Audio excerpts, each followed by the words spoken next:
I low-key feel like I put on my mom's Fair and Lovely cream. It just makes you slightly more fit. Why did I have an Italian accent? I can't do my mom's accent. Hey guys, it's Deepica. If you don't know me, hello, welcome to my channel.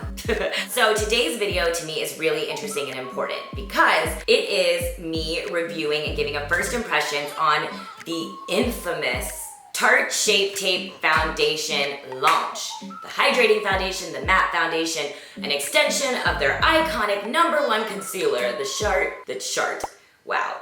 Tarte Shape Tape Concealer. Now I've been very vocal that my favorite concealer this past year has truly been the Tarte Shape Tape in the shade Tan or Tan Sand, depending on what your girl is seasonally, you know?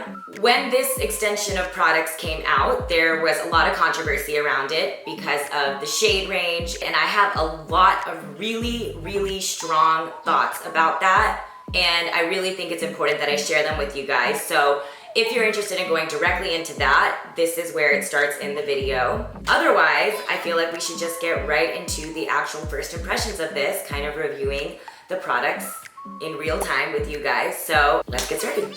I know I live in a robe. Sorry, I'm not sorry. I mean, I don't do product reviews as often as I would like to. I'm going to start doing them more because I now have this beautiful setup, which please let me know down below if you like it, because I'm very excited that after 3 freaking years, I have a setup that I'm happy about, and I feel like you guys will be able to see my stuff more. I feel like I'll be able to make more videos more often for you guys, and more product reviews potentially coming from me. Tarte is launching with a Shape Tape Matte Foundation in 15 different shades is what their starting launch is with. That is $39, and then they're launching with a hydrating foundation that is 15 shades also, that is also $39. And then of course there's a Shape Tape Concealer, which is $27, and they have it in 14 shades, and it's, I believe, the #1 concealer in the nation right now, according to a boxing that they sent me recently. Then they have these 2 tools that they sent in the PR package that you can use to apply the products onto your face.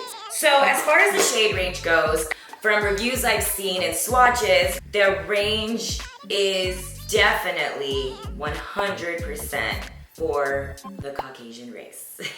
There's 3 shades in total that cater to women of color. The one note I will say about that is that apparently they are expanding to 10 more shades, and then just launched to market with these for the initial launch and plan to expand from that. Some people were telling me not to do this review because they were like, you're spotlighting a brand that doesn't support women of color. But then I got from other people saying like, oh my God, I love the Shape Tape Concealer, so please review the product. So how I'm gonna do this video is do half my face with the hydrating formula and half of it with the matte formula. So I'm going to start with swatching the matte foundation on my face. Oh, that's cute. It looks literally just like the concealer.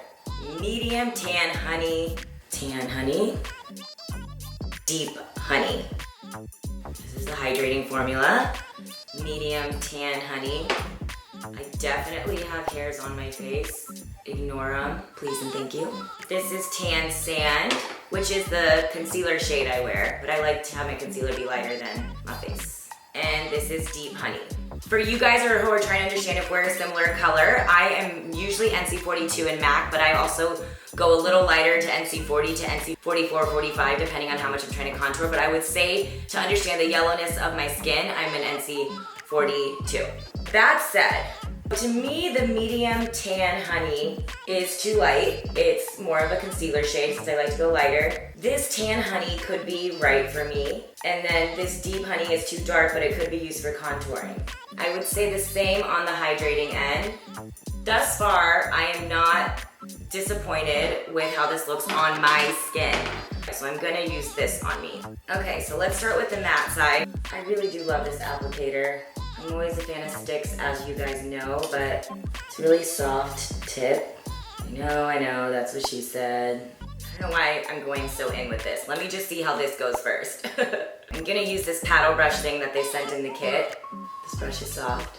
I'm curious what it looks like on screen, because it's not as bad as I was expecting. I feel like my mom would love this foundation. I low-key feel like I put on my mom's Fair and Lovely cream to make me look whiter. Now I'm gonna do the hydrating one in my shade So what I love about the Shape Tape Concealer, and I'm hoping it plays into, sorry, I got distracted by the whiteness on my face. This is the matte Shape Tape Foundation in the shade Tan Honey, and this, the hydrating Shape Tape Foundation in the shade Tan Sand. I mean, my first impression is not bad. My bar for brands creating foundations that work for my skin tone is about right here. And I would go lower if the camera could show it.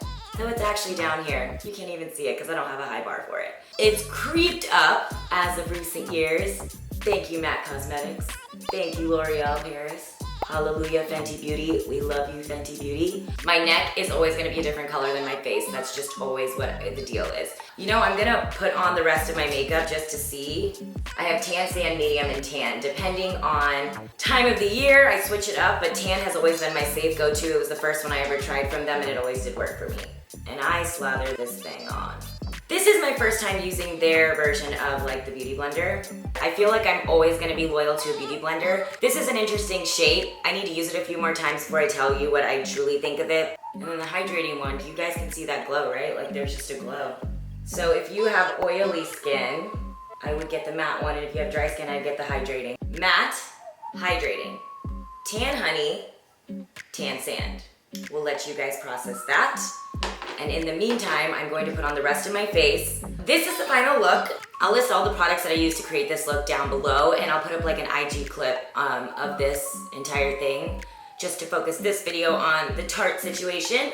The first thing is that I really need to get a haircut. Like, you guys, I just keep putting my hair in like a bun because I don't know what to do with it in this weird length situation I'm in, you know? It's been a solid 5 hours, so it hasn't been like an entire day. This is the matte side, and this is the glowy side. So in person, this side does look more glowy, and this side looks more matte. I would say that the coverage is exactly what I would have imagined Tarte to come out with, which is a Shape Tape Concealer in foundation form. This side is just as impressive, but in a hydrating formula. When it comes down to the colors, oh my god, why do I keep forgetting these names? Tan Sand and Tan Honey, they work well for me, and I'm happy with the color and coverage. So I just want to give you a little bit of background on how the beauty industry works. Every time a brand creates another SKU, which is like another one of these products, they have to do it in bulk quantities, right? They vary in range depending on which manufacturer you go with, but I think that's why back in the day, brands, unfortunately, all created shades that were all primarily for white people because that's who was buying their product. What Fenty has proven is that the reason only white people are buying your product is because you're not making it for other shades. It was a chicken and egg thing. Brands wouldn't put it in their retailers because it wasn't their best sellers, and it would never become their best sellers because it wasn't there for women to buy. When e-commerce world came on and people were buying online, the big brands obviously had the money and power to say, we're doing the large quantities so we can extend it to shades that are for women of color. Now, the way that brands have done it recently, which feels really icky in my opinion, is that they are doing it to fit into a trend. Like they're doing it because they feel like they're checking off a box. Either A, it's inauthentic, or B, they're not getting the shades right. This is where I throw a brand a bone. If you are a small brand starting from square one, trying to get off the ground, and you're trying to start with a product and understand if you can sell, because you don't even know if you can, and you're spending like your life savings to create a product, I will give you the benefit of the doubt. And if anything, I think those brands are the ones creating things specific to their certain audience. When you are a large brand like Tarte Cosmetics, you have every resource and capability from the get-go when launching a new product like the Shape Tape Foundation to launch with a range of 40 different colors. You have every capability of doing that. There's a lot of politics and just like reasons, logistically, economically, marketing calendars wise, why brands have to like release sooner rather than later. So who knows? There's so many more beautiful shades out there of women that need to have products from a brand like Tarte Cosmetics to feel represented, and it shouldn't just be Fenty. And I'm not speaking just to Tarte, by the way. This just happens to be a case study that they're getting kind of like the heat for this. They do create a lot of products that I think work for me and are really pigmented. Understanding the business side of this industry has helped me have a lot of perspective on my YouTube videos. I hope in that all the women out there that are voicing their frustration with this will create change for the beauty industry. You know, in this specific instance, there were 2 shades that worked for me. That doesn't mean that I'm still not as angry that there isn't for other women, because there's plenty of South Asian girls who also are darker than me that need representation as well. There will be a day where a girl grows up and doesn't ever feel like she doesn't belong, and she will see herself represented in the media, and that's the goal and point of all of this, right? Right?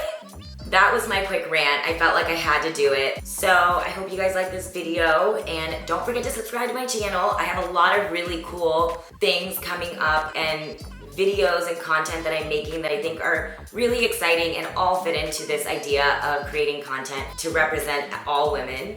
And I can't wait to take you guys along the whole journey. So until next time, see you guys later. Bye guys. Hola! Okay, so it is the next day and I'm wearing the Tarte Shade Tape again today because I wanted to test it out again to see if I felt the same way about how the coverage is and how the shade looks on me.